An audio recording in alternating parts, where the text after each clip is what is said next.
Welcome to the CCFR Radio Podcast, your source for news, updates, and stories from the CCFR.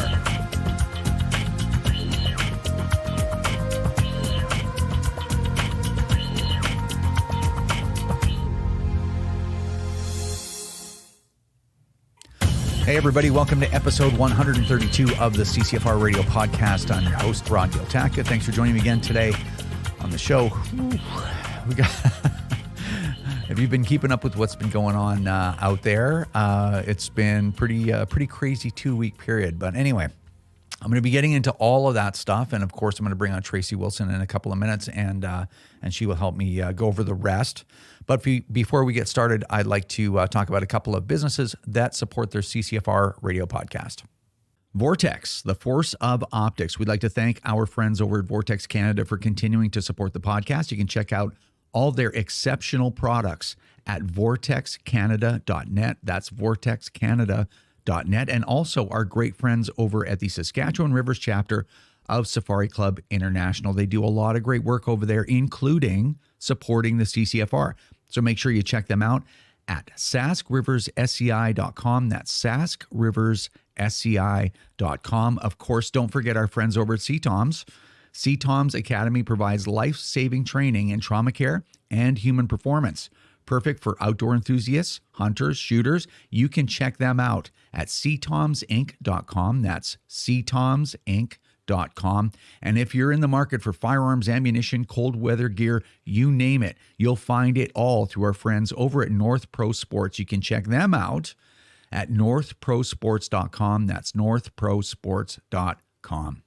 All right, we're back. So first thing I want to cover with you is the promo code controversy. I know a lot of people are waiting for us to say something about that. Now, if you are in our closed Facebook group, you would have saw a video that I recorded in a different studio here at our commercial studios.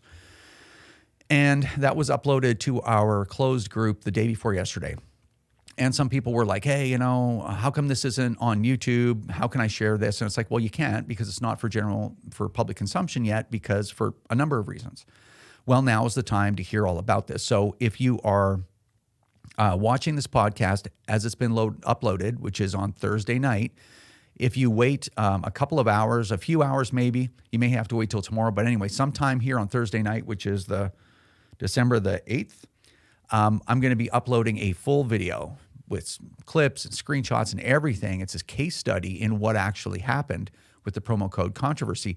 The video is entitled CCFR Promo Code Controversy, What Really Happened? ? So anyway, that's going to be where you're going to go to find out everything. And I mean, I know it's been, I think for some people understand what all this is. That's great.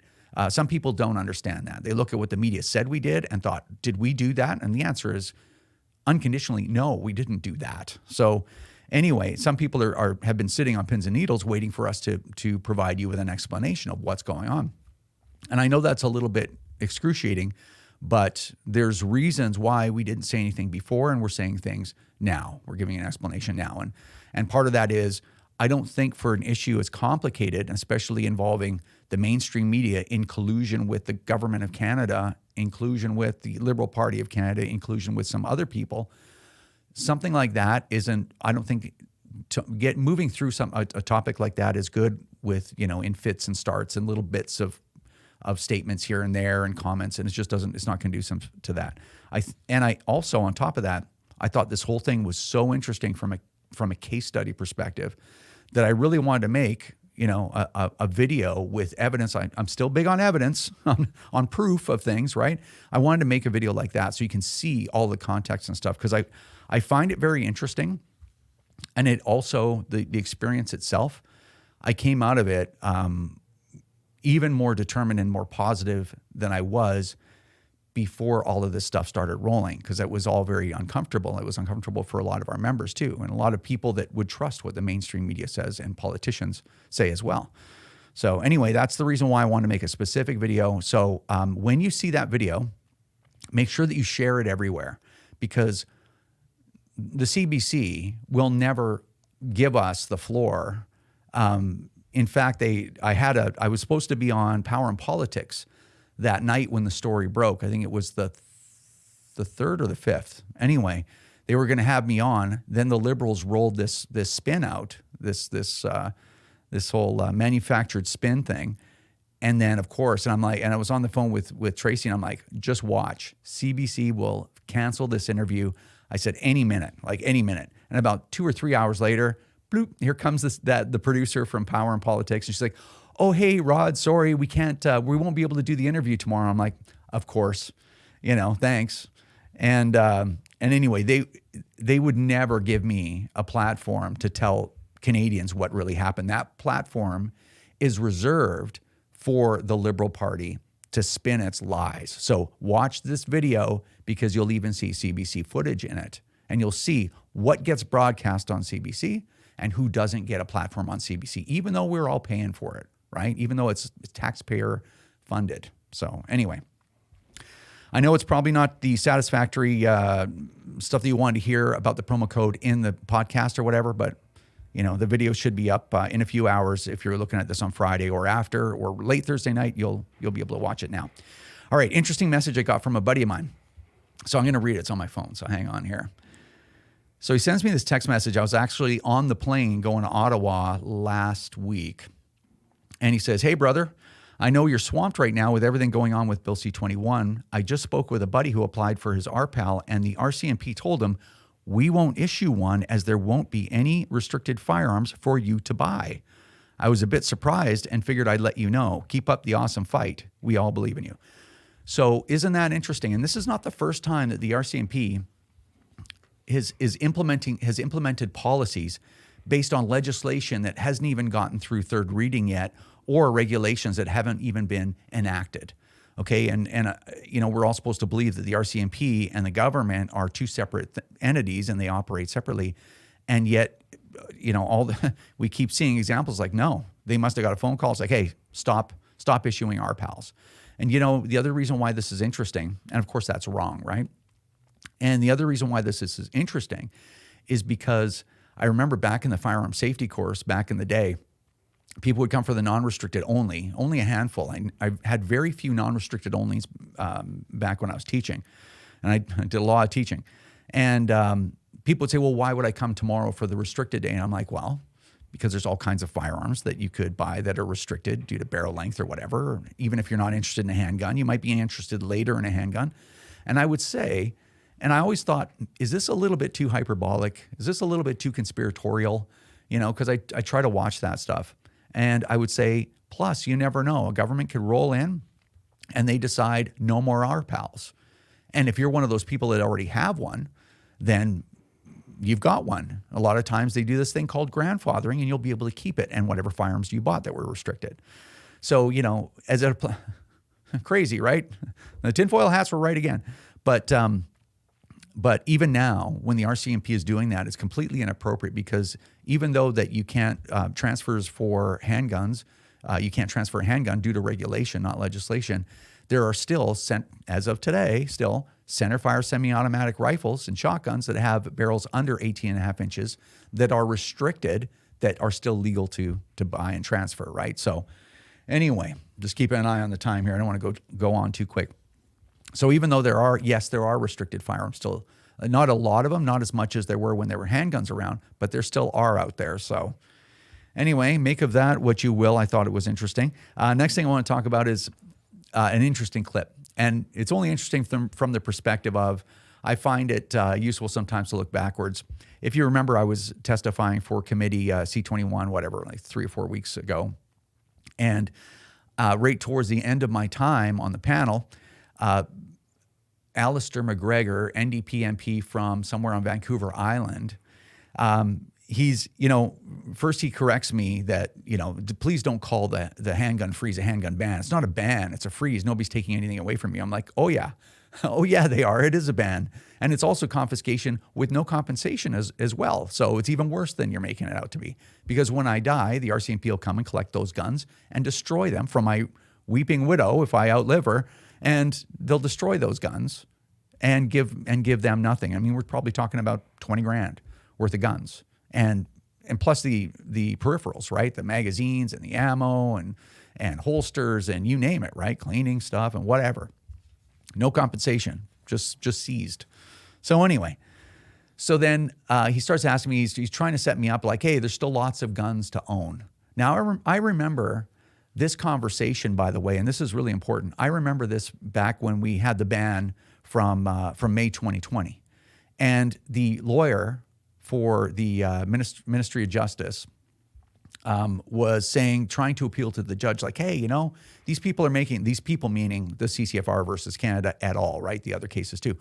Oh, they're making a big deal about nothing. We've just taken the most dangerous firearms off the streets, and they can go out and they can purchase replacements. There's still plenty of firearms. If you remember, you just heard this in committee from Talib, the backbencher. He's like, how many firearms are there left? 20,000 models. Whoa, that's a lot of guns. Anyway, so back then, their lawyer, the government's lawyer, is like, well, this is a whole lot to do about nothing. You just have to, we're going to pay you for those anyway, and you just go buy replacements for them. You can still do your stuff.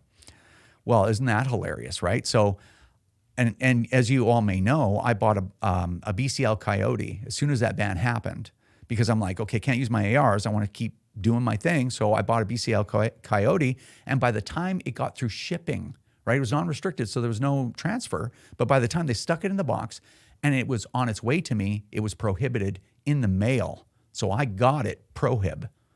Okay, and that's part of our case. It's like, you know what, you say, and there goes $1,400. And this is a joke to them, right? Like, this is funny to them. They're like, haha, psych, I guess you lost $1,400. You win some, you lose some. Like, this is their attitude. It's extremely cavalier and it's offensive, right? So anyway, so when this lawyer tried to bring that up in the case, our side's like, what are you talking about? Mr. Giltaca, one of the plaintiffs, one of the applicants, had this happen to them, and it continues today. And so the firearms laboratory over at the RCMP had prohibited, I think, 400, 500, 600, 700 more firearms after. So anyway, there was still some left. Okay, now fast forward to this clip after they ban handguns from people. This is what Alistair McGregor is trying to set me up to admit that there's still plenty of guns to continue my sport. Check it out. Secondly, for the vast majority of people who are out there using long guns, C21 is not going to impact them. People with a possession and authorization license can still go out and buy a bolt-action rifle or a shotgun, and this bill is not going to impact them. And if there are restrictions on trying to control the number of handguns in Canada, and people still want to get into sport shooting disciplines, there still are options with rifles, right? You would agree with all of that. Well, but there are options for people to engage in sport shooting with rifles, right?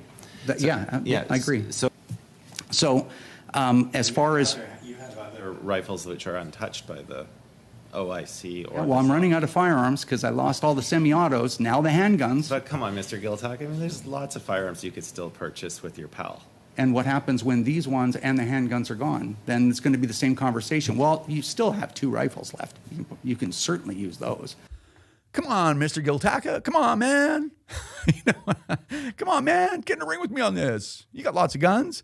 And what was it, like 3 weeks later, they come on the heels of December, they come with this amendment that bans basically all the rest of the semi-autos in Canada that were sporting, that had detachable magazines, plus even a collection of semi-automatic shotguns with tubular magazines, and some bolt-action rifles, including the verbiage and variants. So if you remember back from May 2020, and if you remember even before that, the previous firearm prohibitions, when they say variants, the firearms laboratory comes in, they're like, oh yeah, that's a variant. I mean, think about variants of a bolt-action rifle. They're so simple. They're a bolt and a stinking barrel, man. What isn't, if you prohibit one bolt-action rifle, how can you not call the rest of the bolt-action rifles in the world variants? They're too simple. Like with semi-autos, maybe a little bit of leeway there, right? And don't forget, this is the same RCMP firearms laboratory run by Murray Smith, who just in committee, what was it, yesterday, said that the Mossberg Model 17T, which is this plastic Mossberg 702 Plinkster, right? It's a direct blowback, not a ripoff, but very similar to the Ruger 1022, right? Like it's a 22. There's no rotating bolt. There's no gas system, and there's no nothing, right? He said that was a variant of an AR-15, and that's why it was banned. And the Plinkster 702 is not banned because it has a different, I don't know what, body kit on it. And they did that with the Blaze 47 and the Blaze, if you remember. You know, the one is okay, but the other one dressed up as an AK-47 with a plastic kit on it is prohib because it's a variant of an AK-47. You know, and anti-gun people and regular Canadians wonders like, oh, what do you guys complain about? You know, you just can't have your guns. It's like, no, man. The laws have to make sense and they have to be reasonable because you're counting on people to follow them. That's part of the social contract. It's not written anywhere. It's implied. We're going to make reasonable laws so that you reasonably can follow them. We're not going to make arbitrary, sit on some throne somewhere, make arbitrary laws for whatever political reasons or because, you know, I'm just a little crazy. I'm like, yeah, that's a variant, even though there's not a single exchangeable part. The power's not the same. The magazines aren't interchangeable, nothing. It's just a variant because I say it is. And then I'll get the RCMP to enforce that law. This is why people are upset about this. And I don't know why everyday Canadians who don't listen to a conversation like this, why they can't get their head around that, right? That's a problem. So anyway, kind of interesting. So one of the, this leads me into one of the last points, which is, you know, there's the liberals and anti-gun groups are running all over the place saying the conservatives and the gun lobby spinning misinformation. You know, we're not going to be banning bolt action rifles, but yet you see that. And going back to that, yeah, everything is a variant. And the fact that they have actually there is. Shotguns with tubular magazines being prohibited and the language variant in there, it doesn't matter what's excluded in regulation. And don't forget, if they are banned later in regulation, that's completely fine. They can have regulation that overrides that legislation. So anyway, it's not a good situation. And yes, there are pump action shotguns banned. So there are shotguns that have pump action or semi-auto action as well. I mean, if you want to think back a ways, the SPAS 12 was like that. The SPAS 12 has been prohibited since the 90s. It's a pump action shotgun that can also shoot semi-auto. Why is that so much more dangerous than a semi-auto or a pump action? Anyway, this is why people are so upset. Anyway, all right, let's move on. Next thing, you know, a user on Twitter named a user sent me this statement, and it's like you hear the minute that people start waking up, hunters have started waking up, as you well know, right? And I'm thankful for that. A little late, but as long as we're all standing together, maybe we can push this back a ways and, you know, get to the next election, and hopefully things will kind of smooth out and sanity will return to Canada and to return to the government of Canada, right? Which is, I think, critically important. But, you know, the anti-gun groups and even the liberals, but the anti-gun groups too, they're just like, we don't want to ban all firearms. That's misinformation. That's gun lobby propaganda. But of course, if you've been following this whole thing for a long time, you know, Najma Ahmed from the Doctors for Protection from Guns or whatever, you know, she's flat out said in a tweet, which I showed it. If I can find it, I'll show it right now. You know, ban all civilian access to firearms. And in another tweet, she said, no civilian needs access to guns or to firearms, like flat out. And when people tell you exactly what they want, you know, like listen to them, even if they contradict themselves later. So anyway, a user sent this to me, and it's kind of interesting.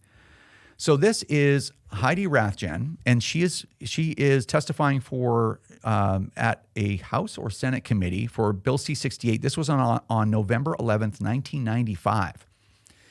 And she says, we are often, and I think this might have been translated, so I'm going to paraphrase it, okay? But I'm showing you what's there from the actual document.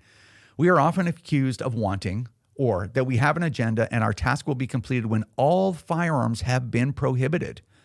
But as you can see, our position has been consistent over these 5 years, and it will not change, says Heidi Rathjen. If the bill is passed as it was tabled, which it was, without major amendment, they're talking about the Firearms Act, and this one was Bill C-68, then, as far as we're concerned, after what we presented today, we will no longer fight for a federal legislation. I think we'll stay around a while for the regulations and implementation of the act, but after that, we will have achieved our objective. So fast forward to today. here we are in December of 2022, and have they disappeared? Have they said, hey, we got what we wanted back in 1995, almost 30 years ago? I don't know. I'd say that they're more active than ever, and they're pushing the line farther than they ever have. And they almost got there, right? A little while ago with the long gun registry. But anyway, yeah. So when people tell you what their goals are, believe them, I guess. Anyway, I'm going to leave that. I'm going to leave it here, and we will get Tracy Wilson on and take it from there. All right, on the Skype, we've got Tracy Wilson of the CCFR. Wilson! Giltaga! It's been an interesting week, right? Interesting. Yep. That's a different word, but yeah, it's interesting. Yeah. Anyway, we've got a lot to talk about, so we better dive right in if we're going to do it in a timely manner. So the first thing we are going to chat about is famed NHL goaltender Carey Price, who decided as a gun owner and who decided that the conversation around firearms was maybe a little bit disingenuous, and he wanted his voice to be heard on the firearm issue because he's a licensed, law-abiding firearm owner, and so he decided to stick his head up. And man, I don't know if he regrets that decision, but I think he's handled it really well. So what's the skinny on that? Yeah, so Carey Price posted on the weekend, he posted a picture of himself in his hunting gear with his shotgun and said, look, I'm not a criminal, love my family, I'm a hardworking Canadian, take care of my neighbors, and I don't think I should be targeted, in an effort to reduce street crime. And that's basically how I think every gun owner feels, especially with this new amendment to C-21. So he was speaking out against that. And this weird, leftist cancel culture thing started happening, and he's been completely dogpiled on for the timing of that post. Well, here's the problem. If you're upset about the timing of that post, you should be upset with the Liberals because they're the ones who introduced the amendment, which, of course, ensued debate about this massive sweeping gun ban at this time. So, yeah, he's been kind of dealing with that. He gave a nod to the CCFR as well, which, of course, that's just the end of the world that he did that. And, he's been attacked ever since. But you know what? He's kept his head above water and he's, stuck to his guns, so to speak. And he's right. Gun owners should not, and gun owners, sport shooters, and hunters should not be targeted in this manner. So absolutely. And what's to me, I'll give him a little bit of extra credit because he's not a politician. He hasn't had to deal with this kind of garbage, which is what it is, just garbage. He hasn't had to deal with that before. So I'm sure it's not comfortable for him because we both know exactly how it feels. Yes. and he's powered through it. So good for Carey. It's tough even to figure out what to say because I really feel for a situation because as a hockey player, I mean, the most controversy that you're ever going to deal with is like he didn't play that well. You know what I mean? You're not right. Gonna, like all this stuff. I mean, he's definitely out of his element here. But you know what? The point is the benefit of this is that it brought forward a national conversation about what's really going on here because you've got Prime Minister Trudeau out there totally giving disinformation to Canadians saying this does not target hunters. And that's demonstrably untrue, right?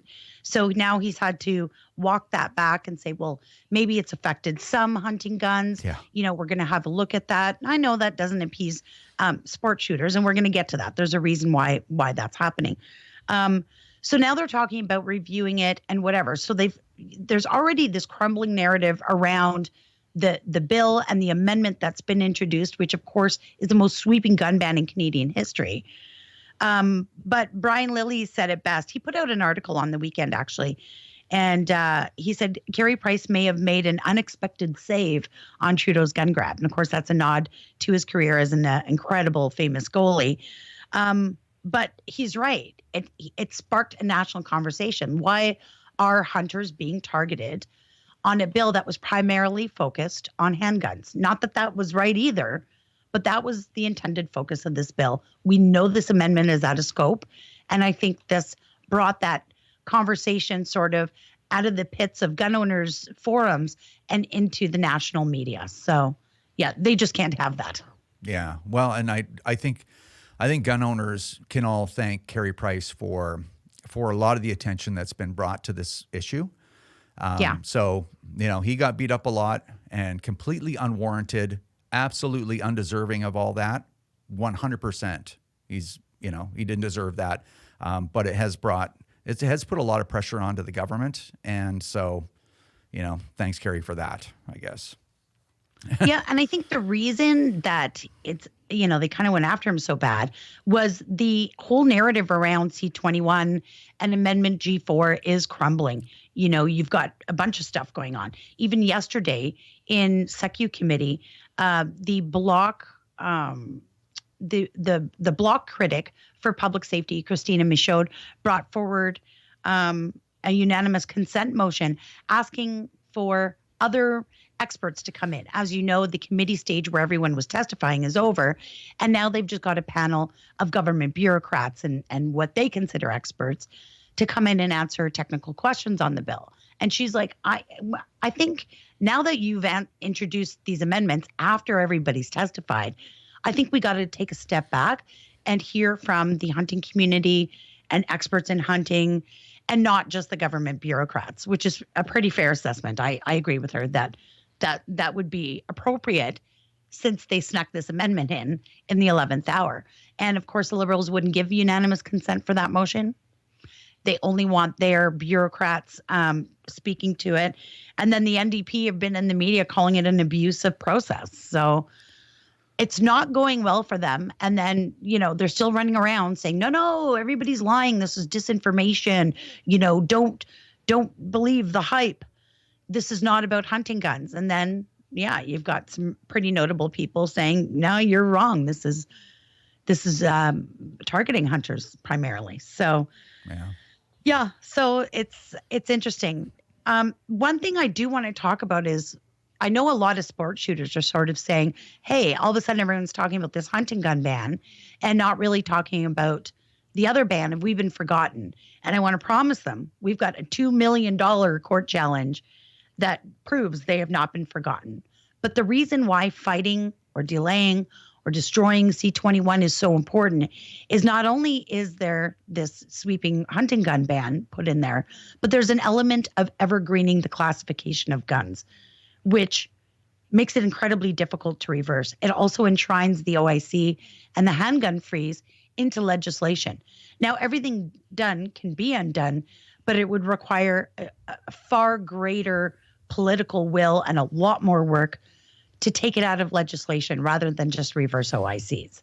So when they think maybe this conversation isn't about sports shooters anymore, it's actually about you because of that. So it's about all of us. Yeah, and I think with sports shooters, you make it a sense of resentment. It's like, oh, well, now everybody's. It's like, you know what?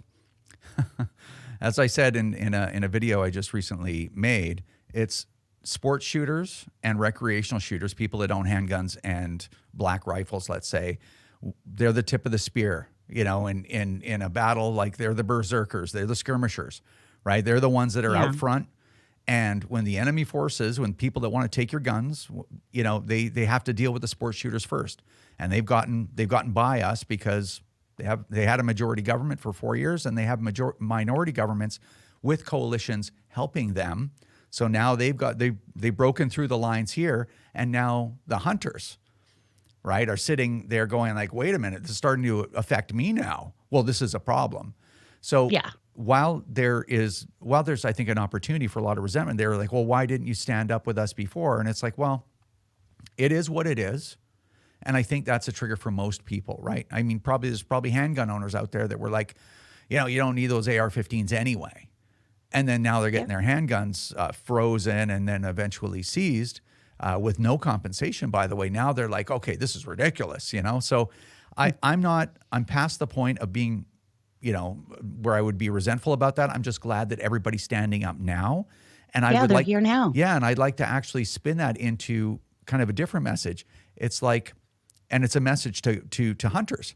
It's like, well, have a look at what it looks like when we all stand together. Look at how much influence we have when we all stand together. Because they still have cracking. The CCFR there taking punches on their behalf, but now they've stood up behind us, and then all of a sudden the government's like, oh. And let me mention one more thing, is that it's just amazing to me how just how bad things are politically in our society. I'd say country, but it's all over the place, where you've got the liberals like literally lying and then saying, don't fall for the misinformation. They're literally spreading misinformation and warning you to not listen to any of the other sides, which is our facts, any of the other side's misinformation. Like it's diabolical in my eyes. Like because I always take myself out of this whole thing. It's kind of like behind the scenes thing. As a person, I take myself out of all this and think, okay, well, what would a reasonable person that's sitting across the table from you, what kind of behavior would they accept from you? And it's like, this is so far and away beyond anything that a group of humans would ever even try with each other in real life.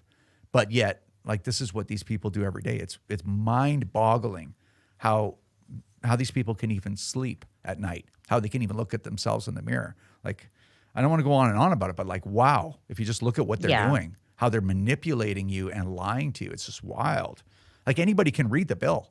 It's on our website. Yeah, just read it. Yeah, you can go to Secu and download the bill and read it and download the amendments. Like, you can read it for yourself. You don't have to take their word for it. But wow, when you do and you realize that they're lying to you while telling you not to get caught up in the conservatives' lies or the gun lobby's lies, it's wild. Just wild.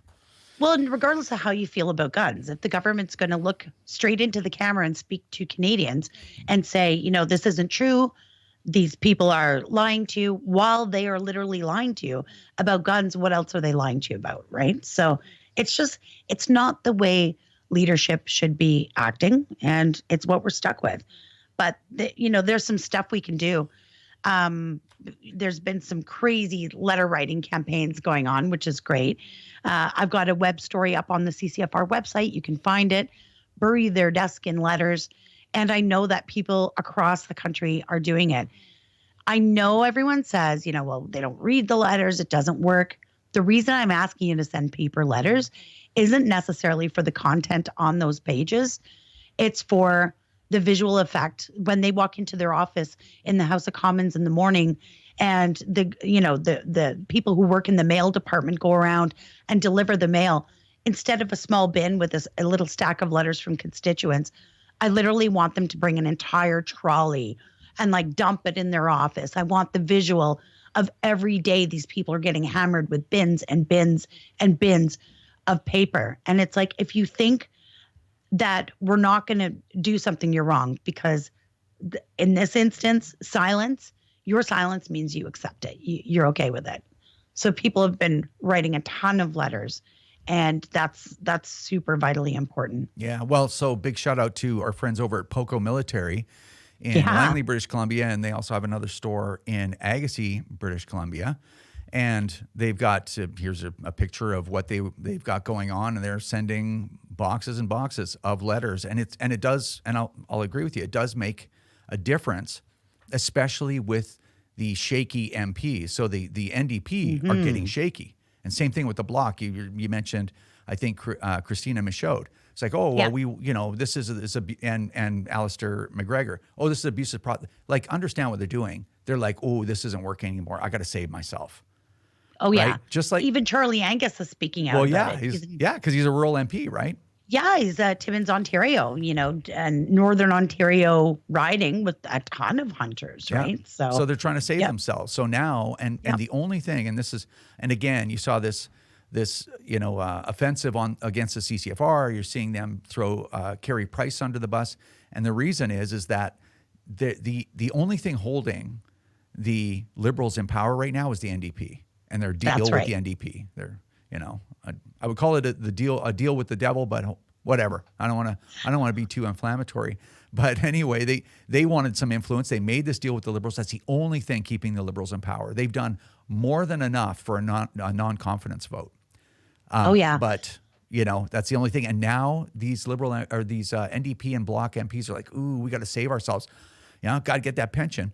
And I don't want to go back to my old job. These are, the times are good for me. So, now they start come out with the rhetoric like, oh, this is abusive. Oh, well, Alistair McGregor could have said that a long time ago when they first introduced that. Mm-hmm. Like this is 2-3 weeks ago. But now he's like, that's because he's receiving bins of letters. That's right. Because his constituents are making their voices heard. So again, it's the bad news is, I'm sorry, everybody that has a firearms license, you have to get involved. Like it's going to take some effort, and it's not a lot of effort, but you're going to have to set aside some time in your schedule to do that. So the shooting edge. For those who've already done it, thank you, and do it again. And this time, maybe think about targeting some of those vulnerable rural MPs from other parties, not definitely the Liberals because it's their amendment, but from the Bloc and the NDP as well. You don't have to be their constituent. Definitely send mail to Marco and the Prime Minister. A shout out as well to the Shooting Edge. J.R. Cox has got a letter writing campaign there, and Hunter's headquarters as well. So if you're at home and maybe you don't have a printer and the thought of writing out 6 or 8 letters or however many you want to send seems daunting, no problem. Go down there. They've already got a nice letter written up. You can sign it. They've got the envelopes there, postage free to send it to the House of Commons. If you are a store owner or a retailer, or maybe you work at a retail shop, talk to your boss and see if they're interested in doing this as well. I can tell them exactly what they need to set it up. You can reach us at info@firearmrights.ca. Clubs as well. Put out a table in the clubhouse with a stack of letters, a stack of envelopes, and a bin that's going to get dropped off at the post office. That's all you got to do. Now, if you do that and you want help promoting it, maybe put a post on social media and tag us in it. I'll make sure to spread it around so people know to head down. It's good for business if you're a retailer as well. Or email me your location and I'll put it out there so that the people in your area know that they can go down there and you'll help them with this letter writing campaign. So this is all hands on deck, and it's not time to stop. I know the House rises for Christmas break next Friday. It doesn't matter. Let's make them come back at the end of January after their nice long break and their bellies are full and they've had lots of time off. Let's make them come back and not even be able to open their office doors because it's just loaded with paper, right? So that's the idea. We want to bury them. If you need help with any of this, send us an email at info@firearmrights.ca. If you've done it, do it again. Yeah, and if you are reaching out to your MP, especially if it's Liberal, I guess that's the. If you're in a rural riding and you have a Liberal MP, you really don't take anything they say seriously. They will vote with the party, guaranteed. Look at how they voted on C-21 as it made its way into committee. So and you can check that all out online. But if it's an NDP MP or a Bloc MP, put the pressure on and tell them what you want. Yeah, and get everybody to do the same. Yeah, tell them and tell them what you want. You want them to vote against Bill C-21, not the amendments. Right? This is another way that they give this sleight of hand thing. It's like, I'm working for you. Vote against the bill. The bill is garbage. The red flag law, the red flag provisions are garbage. The ban against toys is garbage. The hunting rifle ban is garbage. Just vote against the bill. And if they won't do that, you know where they stand, and do not ever vote for them again. Campaign against them. Yeah. Anyway. 100%. All right. We did a press conference on Parliament Hill. Was it last week? It was last week, wasn't it? Yeah, it feels like 10 years ago right now because so much has happened since. It was a week ago today because we're actually recording this on Wednesday and you're going to see it on Thursday. It was a week ago today. Yeah. So we did. We held a parliamentary press conference in response to Amendment G4. We had already spoke to C-21 a couple of weeks before that. And it was funny. There wasn't a whole lot of interest from the media in it. But this one was a little different, right? So we had quite a few media there in person, and we had some tuning in online as well with questions. So we're calling in. So, I think it went really well. You can find that on our YouTube channel. And, I think it's important to walk right into these people's house, the House of Commons, right in their front doorstep, and let them know that we don't accept this. And it's a waste of resources, and it's time to scrap this bill, go back to the drawing board, and craft something that's going to have a positive effect on public safety. Yeah. So what was interesting about this press conference is we actually had some journalists there. We had like seven journalists in the room and people dialing in for questions online. And and then it kind of like it happens sometimes is when you're done, you've got your 30 minutes you've got the room for. And then, of course, when you're done and the cameras are cut. But then you sort of got this gaggle of journalists that follows you out into the hallway. That's right, yeah. discusses things more and exchanges phone numbers and asks more questions. So yeah, it was definitely a lot more interest in the bill at this time. Yeah, it was really good. And it was a good thing for us to make time to do, although it was great. It was great for a few days, but it got overshadowed by all this other stuff, right? Right. But anyway, we took it right to their doorstep in Ottawa to do our press conference, and they're certainly not ignoring us. I guess we can't complain about that, right? Oh, we're definitely not being ignored. Awesome. All right, let's wind it up with an important thing: Field Officer of the Month. Yeah. So every month, I think it's really important. A lot of people see Rod and I at the front, and that's just the way it's structured, right? But to be perfectly honest, this place would not operate without the entire army of field officers, of volunteers who give up their time freely, their weekends, their evenings, doing all kinds of stuff. They're doing shows, they're doing some administrative stuff, they're networking with each other, they're hosting events, they're showing up at stuff. And the most impactful thing the CCFR does, show up. We show up everywhere, right? So the problem is when we go to like TACOM or TSS or any of these big shows, there's almost a lineup of people wanting to thank you and I for all the work that we do. And that's great and appreciative. And I'm not knocking that. I'm very appreciative. But every time someone says thank you to me, I actually feel like it's thank you to everybody that stands with us. And that's our field officer team. So in recognition of somebody who goes over and above, every month we are going to be calling somebody the field officer of the month. They get a couple things with that, which is really cool. So they get a shout out on the podcast and the TV show.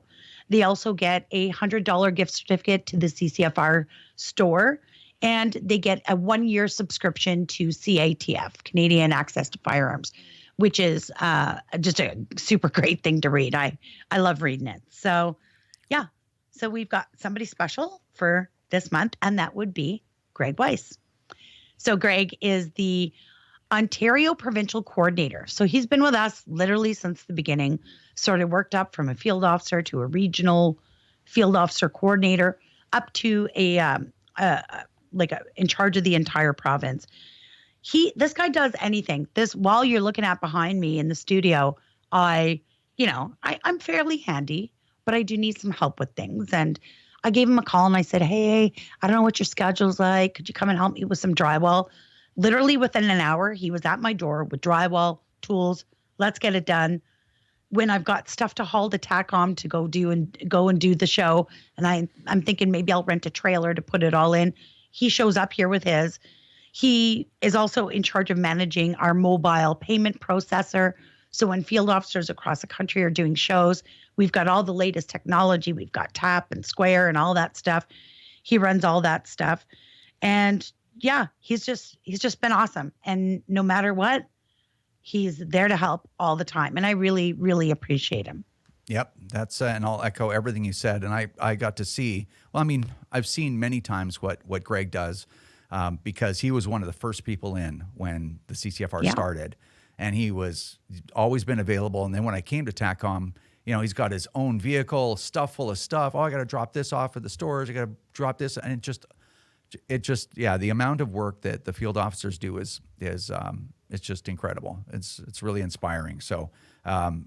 Definitely, Greg was, when we first started this thing, right, a few months ago, I was like, well, Greg's got to be in there. So, yeah, 100%. Yeah. Well, yeah. I mean, the guy is just relentless and never complains and basically never says no, which, thank you, Greg. Yeah, thank you for that. All right, that's awesome. I think we covered everything. So right. I will let you move on, and thanks for the update. All right, we'll see you soon. All right, that's going to do it for this episode of the CCFR Radio podcast. Thanks everyone for hanging in there with us. It's been a rocky week, and I just really appreciate your support. And I think we had a little bit of turbulence in the closed Facebook group and whatnot, and on a couple of other platforms. But I think we're past it, and I think most people see all of this stuff that I talked about in the intro for what it is. And I think everyone's more energized than ever. And as Tracy and I talked about, one of the reasons why they rolled this tactic out is they've had enough of the CCFR. We're making a difference. We're waking a lot of people up, and we've been a real annoyance to them. And that's been our role for 7 years. We haven't had a favorable government since the CCFR has existed. Our role is to be a disruptor, and I think we've done a fairly good job of that for a small group funded by individual gun owners. It's been pretty good. So, as I said, probably in the monologue, it was a negative few days, but I feel like we've come out of this wiser and stronger, and we've got a lot more projects to do. I've even, generated one or two more out of this experience. And I think we're going to be all right. And if the government thinks we're going to make this easy for them, I think that they're wrong. And as I said, if they thought we were going to shut up or shut down, they're absolutely wrong. They couldn't be more wrong. So thank you for sticking with us and really having critical thinking about what went on the last few days. And I really appreciate your support, and I look forward to doing some exciting things in the near future. All right, guys, take it easy. We'll see you in a couple weeks.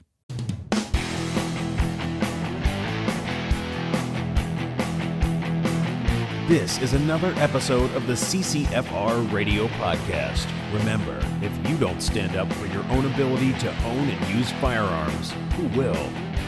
Join the CCFR or donate right now at www.firearmrights.ca.